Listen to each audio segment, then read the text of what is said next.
afternoon everyone, hope you're all doing well.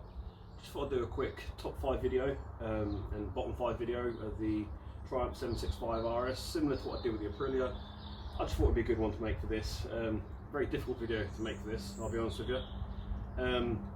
Wasn't quite sure what to put in the bottom 5 because, as I said in my last video, this does everything so well. It's really hard to pick 5 things it doesn't do well, but every bike has its bad points, and I've tried to find a few of these, so these are just my personal top 5 and bottom 5 things about this bike.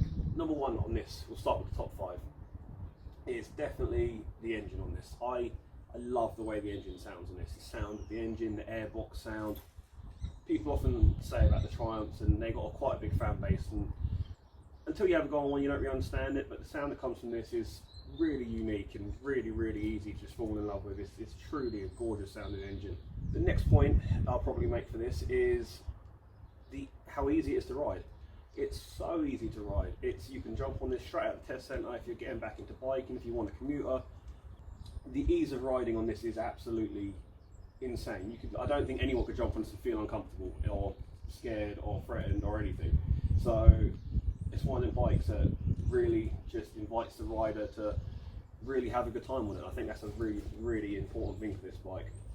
Well, third point for top 5 on this I'd have to probably go with Gearbox. This is one of the best gearboxes I've ever ridden.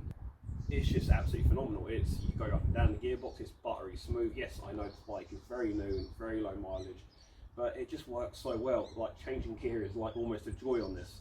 It's butter smooth, it is so precise. The feel you get through the actual shifter is absolutely lovely. Finding neutral is no issue at all. You couple that with the quick shifter and the auto blipper, it's one of them things that just makes riding so much nicer and the whole experience nicer. So that's definitely a massive plus point for this. As I said before, comfort for this is up there with some of the best bikes I've ever been on. I've been riding a long time. I've had to go on many different varieties and styles and size of bike.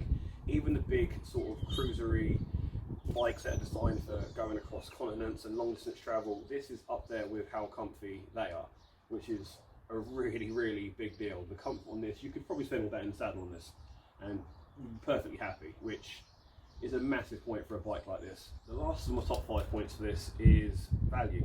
And yes, I know what you're going to say, it's still an expensive bike. It is at £10,200, it is an expensive bike. I'm not saying it's cheap, it's not, but you get such good value for money out that £10,200. You get a lot of stuff on this that you don't find on bigger bikes with a higher price tag.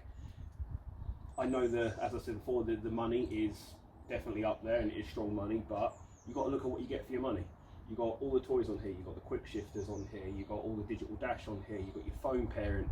You really do get a lot for your money, and if you're looking around the second-hand market, I think some of these are going for like 9,000.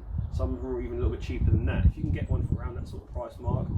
And don't forget as well, you've got last year's model, the 2019 model, which I rode as well, which has got, I'd probably say, about 90% of what this bike has. So you haven't got all the stuff on it, don't get me wrong, but you have a bike that is very close to this, and they are going now for very good money. So by all means, if you don't want to spend this sort of money on this, but you like this sort of bike, definitely look at last year's model. It's definitely a viable option. Right, moving on to the bottom 5. This is where I struggled a bit, I'm not going to lie, because I'm really nitpicking here. I'm finding parts of this bike that I could say, that's a negative, it's not quite there, or it hasn't got many. One of the bits I think it may struggle with if you're taking this on track is top end power. Now don't get me wrong, in the real world this comes in, I think it's about 120 odd brakes sort of thing. In the real world that's more than enough. And the way this thing delivers it with the mid-range punch from the triple engine, more than enough. On track though, you may find yourself struggling at certain tracks, especially the ones with the longer straights like Snetterton and that sort of thing. You probably will find yourself getting done down the straights on this. That of course doesn't apply to all tracks. You have someone like Cadwell on this, I think this would be an absolute weapon around there. Being a tight and twisty track, this would really excel on it. But yeah, I had to put top end power there because obviously there are bigger bikes out there now that will just walk over this in a straight. So that was kind of one of the parts I had to put in there really. Another one which kind of sticks around the mark of power and this, that and the other is the thrill factor. Now I found this very exciting to ride because it was fun, it was a bit different at the time, but after riding it for a while, compared to stuff like the Aprilia, it's not as absolutely exciting. It's not as involving. It's not like almost borderline scary. It's a very controlled ride, which is great for some people. But comparing this to your Super Dukes and your bigger Ducatis and your bigger sort of like Yamaha models in the naked class, I could see how this might get a little bit, I don't want to use the word boring, but it might get a little bit tiresome. You might not get that thrill and that rush that some people look for in biking. I know a few people said something about this, about the sort of thing, it was almost too safe, it was almost too good, it was almost too refined. And I do kind of get that. Sometimes that raw thrill of riding a bike, you do want that. Are you going to get that from this? I'm not so sure. You'll feel safe every time you go out on it. You'll have a really good ride on it. But are you going to get that adrenaline rush when you pull the throttle back and it starts to do crazy things underneath you? Probably not. And some people, that's what they're looking for from a bike that they own, especially if it's a weekend toy.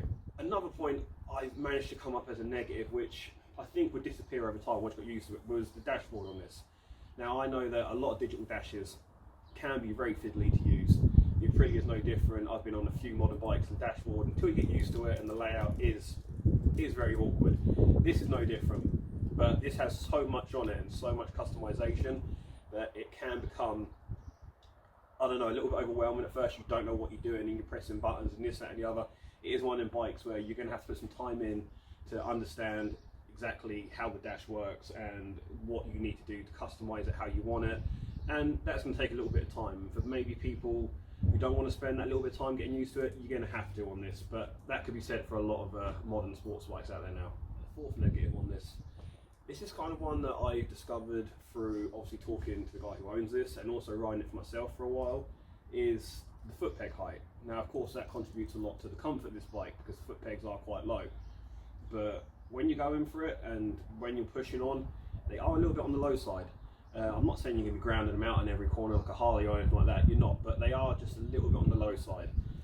A little bit of adjustability, maybe so you can move them up, would have been a really, really cool thing on this, but these are non-adjustable.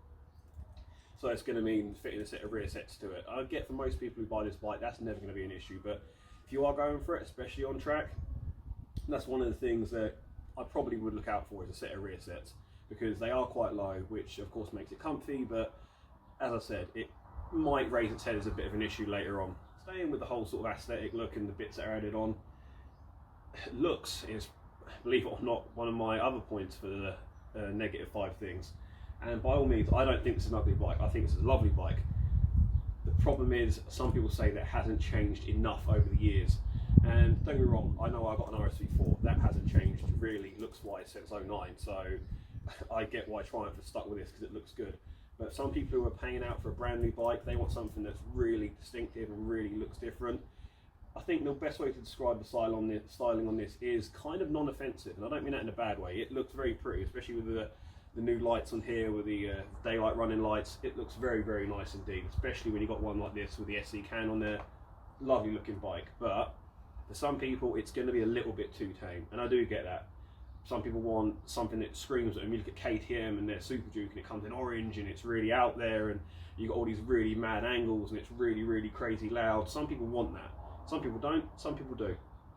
But for some people who want to spend the money, this might just be a little bit too tame for them. So that had to go on the negative points. But as I said, it was very hard. I mean, all the negative points on there are going to be definitely a point where you could say yes they are, or no they're not, or no you're full of crap, they're not negative points whatsoever, and that's fine. As I said, it's just my opinion, but it was very hard to find negative points to this bike, because as I said, it does everything so damn well. It's just one of them bikes that you could have in your garage, used for track days, used to commuting, used for touring, and you're always going to be happy with it. So it is definitely one of the bikes that has truly surprised me over the years, and one bike that I personally would like to own. Hope you all enjoyed this video. As I said, it's only a quick one. It's really, really cold out here, so I'm hoping to get some more riding footage out to you guys as soon as the weather improves. I've got my new drift camera as well, sent from Demon Tweaks. Thank you very much to them.